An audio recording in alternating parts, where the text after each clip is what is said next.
Hello and welcome সবাইকে আমাদের channel secret ডায়েরিজে। তো কেমন আছেন আপনারা?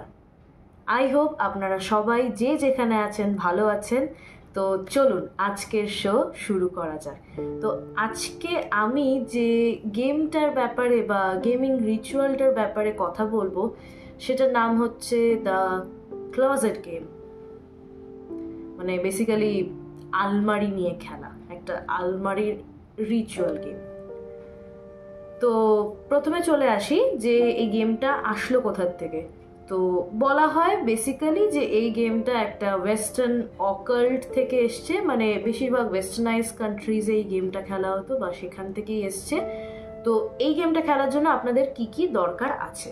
ফার্স্ট অফ অল একটা ঘর দরকার আছে, মানে একটা রুম দরকার আছে যেখানে একটা আলমারি থাকবে, আর আপনাকে এই গেমটা একা খেলতে হবে। দ্বিতীয়ত আর একটা মেন জিনিস যেটা লাগবে সেটা হচ্ছে একটা দেশলাই বাক্স। দেশলাই বাক্স ছাড়া এই গেমটা খেলা যাবে না, মানে এই রিচুয়ালটা কন্ডাক্ট করা যাবে না। তো দেশলাই বাক্স লাগবে, একটা আলমারি লাগবে, আর আলমারি যুক্ত একটা রুম লাগবে, একটা ঘর লাগবে। তো এবার চলে আসি আপনারা এই রিচুয়ালটা খেলবেন কি করে। তো এইটা হয় আপনি 12টার কাছাকাছি বা 12টার পরেও খেলতে পারেন, বা ডট 12টাতেও আপনি শুরু করতে পারেন। আর এটা নির্দিষ্ট কোনো সময় নেই শেষ হওয়ার, এটা আপনি যখন খুশি শেষ করতে পারেন। তবে তার আগে অনেকগুলো আরও স্টেপস আছে যেগুলো আপনাদেরকে খেলতে হবে, মানে করতে হবে রিচুয়ালটা সাকসেসফুল করার জন্য। তো সেটা হচ্ছে যে প্রথম কথা, পুরো বাড়ি অন্ধকার থাকবে। মেনলি যদি গোটা বাড়ি অন্ধকার নাও থাকে, কিন্তু যে রুমে আপনি খেলছেন, মানে যে রুমটাতে ওই আলমারিটা আছে, সেই রুমটা পুরোপুরি অন্ধকার করতে হবে। কোনো লাইট থাকবে না সেই রুমে, মানে সমস্ত লাইট অফ থাকবে।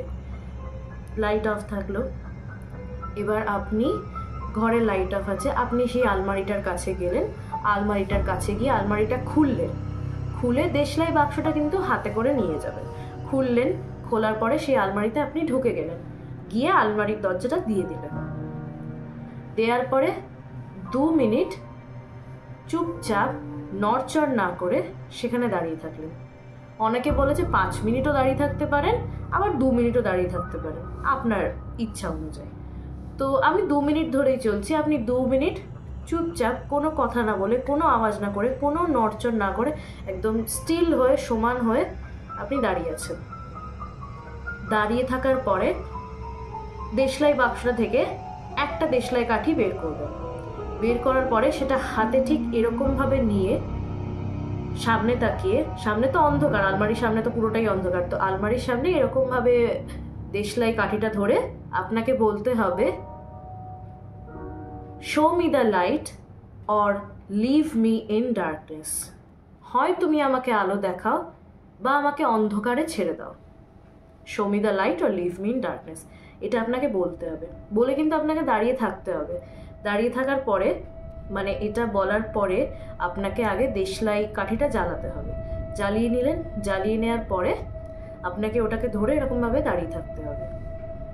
দাঁড়িয়ে থাকলেন কিছুক্ষণ, দিয়ে খুব মন দিয়ে শোনার চেষ্টা করবেন যে কোনো ফিসফিসের শব্দ হচ্ছে কিনা, বা কোনো নড়াচড়া শব্দ হচ্ছে কিনা, বা কোনো অস্বস্তিকর কিছু আপনাদের মনে হচ্ছে কিনা, বা হঠাৎ আলমারির মধ্যে আছেন, হাওয়া বাতাস কিছু নেই, গরম তো লাগবে তাই না, কিন্তু যদি হঠাৎ করে ঠান্ডা লাগে তখন।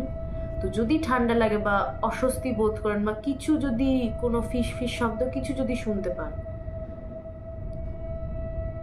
তাহলে একটু সতর্ক হয়ে যাবে।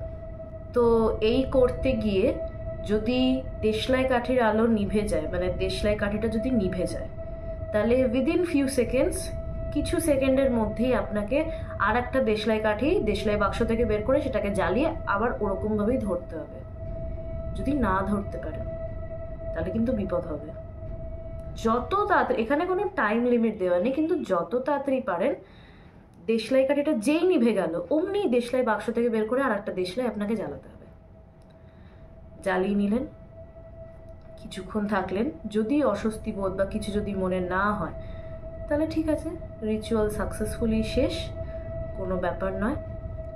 এবার কি করবেন, আপনি ক্লজেট থেকে যখন বেরিয়ে আসবেন, বেরোনোর সময় ভুল করেও ক্লজেটে এরকম ঘুরে পেছন দিকে ক্লজেটের দিকে আর তাকাবেন না। ভুল করেও না, কিন্তু এই ভুলটা কিন্তু করবেন না। ক্লজেটের দিকে না তাকিয়ে শুধু আলমারির দরজা খুললেন, এরকম দরজা খুলেন, আপনি শুধু সামনের দিকে তাকিয়ে বেরিয়ে গেলেন। আর ক্লজেটের দিকে ঘুরে ততক্ষণ তাকাবেন না যতক্ষণ না পুরো ঘরের আলো জ্বলছে। বা সব থেকে বেস্ট হয়, অ্যাডভাইজেবল আছে যে ক্লজেট থেকে আলমারি থেকে আপনি বেরিয়ে গেলেন, বেরিয়ে গিয়ে আলমারির দরজাটা আপনি আবার ফেরত দিয়ে দিলেন। তারপরে ঘরের লাইট টাইট জ্বালালেন, যদি সারা বাড়ি অন্ধকার করে থাকেন তাহলে লাইট জ্বালালেন, ঘরের লাইট জ্বালানো হলো, তারপরে এসে আপনি আলমারির দরজাটা খুলে দেখতে পারেন। কিন্তু তার আগে ভুলেও দেখবেন না, কারণ বলা হয় যারা খেলেছে, অনেকে জানেন তো এই খেলাটা খেলেছে, তারা এরকম কিছু দেখতে পায়নি, কিন্তু তাদের সাথে এরকম কিছু হয়েছে। এবার যারা এই খেলাটা সম্পর্কে বানিয়েছে বা এই খেলাটা যেখান থেকে এসছে, তাদের মতামত অনুযায়ী আপনি যদি আলমারি থেকে বেরিয়ে তারপরে যদি আলমারির দিকে ঘুরে তাকান, তাহলে আপনি যে ডেভিলকে ডেকেছেন তার দুটো লাল চোখ আপনি দেখতে পাবেন, আপনি। আর হয়তো ও আপনাকে আলমারির ভেতর থেকে টেনে নিয়ে চলে যাবে, মানে আলমারির ভেতর থেকে এসে আপনাকে টেনে নিয়ে আলমারির ভেতরে চলে যাবে। আপনি হয়তো কোনোদিন আর ফেরত আসতেও পারবেন না। এটা যেখান থেকে খেলাটা এসছে বা যারা বানিয়েছে তাদের অনুযায়ী এটা হয় যে অ্যাকচুয়ালি এই খেলাটার মাধ্যমে, এই রিচুয়ালটার মাধ্যমে আপনি একজন ডেভিলকে সামন করছেন, একজন ডেভিলকে ডাকছেন। তো এবার ডাকার পরে এই নিয়মগুলো যদি আপনি না পালন করেন, সে তো আপনাকে তার সাথে নিয়ে যাবেই, সেটাই তো খুব স্বাভাবিক, তাই না? তো অ্যাডভাইজেবল আছে, সাজেস্টেড আছে যে আলমারি থেকে বেরোনোর পরে আলমারির দরজাটা জাস্ট দিয়ে দেবেন, খুলে কিন্তু রাখবেন না।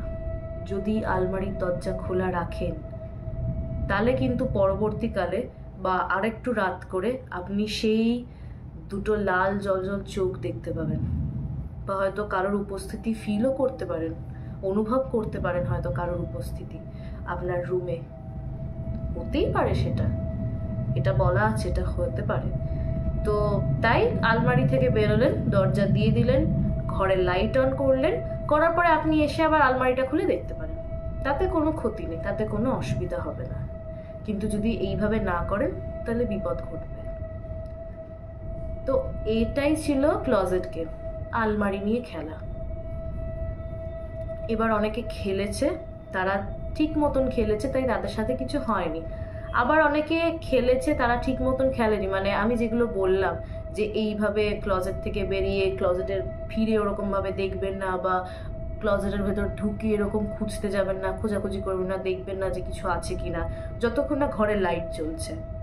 তো অনেকে এরকম ঘরের লাইট না জ্বালিয়ে ওর মধ্যে দেখতে গেছে, তারা স্বাভাবিকভাবে দেখতে কিছু পায়নি, কিন্তু তাদের এত অস্বস্তি হয়েছে, এত ভয় লেগে গেছে এক রকমের মনে, যে তারা এখনো অবধি ওটা থেকে বেরিয়ে আসতে পারেনি। মানে তাদেরকে যখনই তাদের এই খেলার এক্সপিরিয়েন্স জিজ্ঞেস করা হয়, তাদের এখনো শরীরে কেমন অস্বস্তি হয়ে যায়, মানে তারা বলতে পারে না, তারা এখনো ভয় পায়।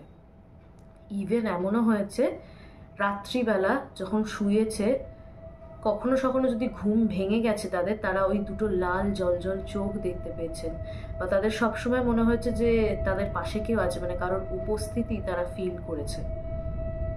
তো আমি তো বলবো এই সব এক্সপিরিয়েন্স করার থেকে ভালো আপনারা খেললে নিয়ম মেনে খেলুন।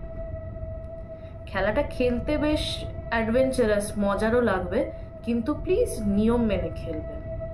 নিয়ম না মেনে কিন্তু কিছু খেলতে যাবেন না, কারণ যারা বানিয়েছে বা যেখান থেকে এসছে তারা নিজেরাও তো এটা ট্রাই করেছে, চেষ্টা করেছে খেলার, তাদের সাথে এরকম ঘটে গেছে, তাই জন্য তারা এই নিয়মগুলো লিখেছে, যাতে এই রিচুয়ালটা কন্ডাক্ট করার সময় যাতে কোনো ক্ষতি না হয় কারোর। তো এই ছিল অ্যাবাউট দ্য ক্লজেট গেম। যদি আপনাদের এই এপিসোডটা ভালো লাগে তাহলে অবশ্যই লাইক, শেয়ার, কমেন্ট, সাবস্ক্রাইব করবেন, আর আমাকে কমেন্ট বক্সে জানান যে আর কোনো কি খেলা বাকি আছে যেটা আমার বলা হয়নি, বা যেটা আপনারা চান যে আমি আপনাদেরকে বলে শোনাই, যে সেই খেলা আপনারা কিভাবে খেলবেন বা সেই রিচুয়াল কিভাবে কন্ডাক্ট করবেন, কি কি করা উচিত, কি কি করা উচিত না। তাহলে অবশ্যই আমাকে কমেন্টস বক্সে লিখে জানান কি এমন খেলা আছে, বা আর কি কি খেলা আছে যেগুলো নিয়ে ভিডিও করা যেতে পারে। And thank you so much for watching. আপনাদের সাথে দেখা হবে আবার একটা নতুন এপিসোড নিয়ে। তো ততক্ষণ দেখতে থাকুন। শুভরাত্রি।